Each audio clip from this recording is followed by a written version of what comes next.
Bettina Ortiz y Meña was not accustomed to waiting. A former Miss Venezuela and Miss Universe runner-up, of course, the exceedingly bronze strawberry blonde was these days the wife of Miami Auto Parts tycoon Herman Ortiz y Meña. And at every restaurant she chose to grace with her presence, she was always greeted with reverence and whisked to the exact table she desired. Today, she wanted the corner table on the terrace at Sip Sip, her favorite lunch spot on Harbor Island. She wanted to sit on one of the comfy orange canvas director chairs and stare out at the gently lapping turquoise waters while eating her kale Caesar salad. But there was a large, noisy group taking up the entire terrace, and they didn't seem in a hurry to leave.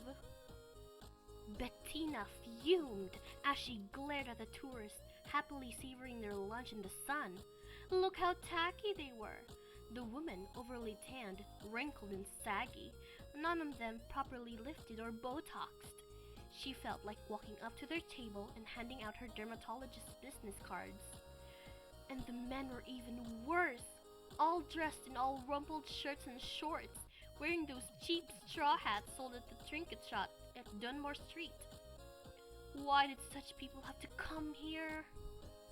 The 3.5-mile-long paradise with its pristine pink sand beaches was one of the best-kept secrets in the Caribbean, a haven for the very rich, filled with quaint little wood houses painted in shades of sherbet, charming boutiques, chic oceanfront mansions turned into inns, and 5-star restaurants to rival St. Barth's.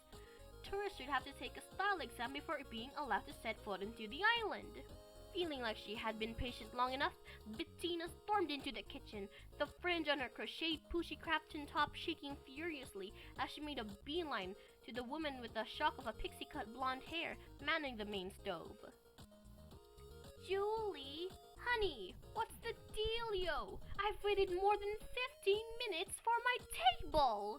Bettina sighed to the owner of the restaurant. Sorry, Bettina, it's been one of those days.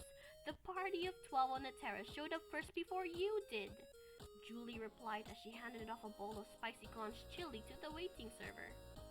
But the terrace is your prime spot! Why on earth did you let those tourists take up all that space? Well, that tourist in the red fishing cap is the Duke of Glencora. His party just boated over here from Windermere. That's his royal huseman you see moored off the coast. Isn't it the most handsome sailboat you've seen? I'm not impressed by big boats, Bettina huffed, although secretly she was rather impressed by people with big title. From the kitchen window she surveyed the party assembled on the terrace with new eyes. These aristo-British types were such a strange breed. Sure, they had their Savile Row suits and their heirloom tiaras, but when they traveled, they looked so painfully frumpy. It was only then that Bettina noticed 3 tan, well-built men, fitted white t-shirts and black Kevlar pants, sitting at the adjacent table. These guys weren't eating, but sat watchfully, sipping glasses of seltzer water. I assume that's the Duke's security detail? They couldn't be more obvious. Don't they know that we're all billionaires here in Ryland, and this isn't how we roll? Bettina tutted.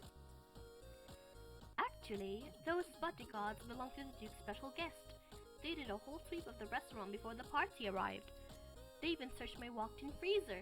See that Chinese fellow seated at the end of the table? Bettina squinted through her Dior X-Day sunglasses at the portly balding 70-something Asian man dressed in a nondescript white short-sleeved golf shirt and gray trousers. Oh! I didn't even notice him. Am I supposed to know who he is? That's Alfred Shang, Julie said in a hushed tone. Bettina giggled.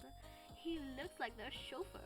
Doesn't he look like the guy that used to drive Jane Wyman around the Falcon Crest? Julie, who was trying to focus on searing a cut of tuna to perfection, shook her head with a tight-lipped smile. From what I hear, that chauffeur is the most powerful man in Asia. What's his name again?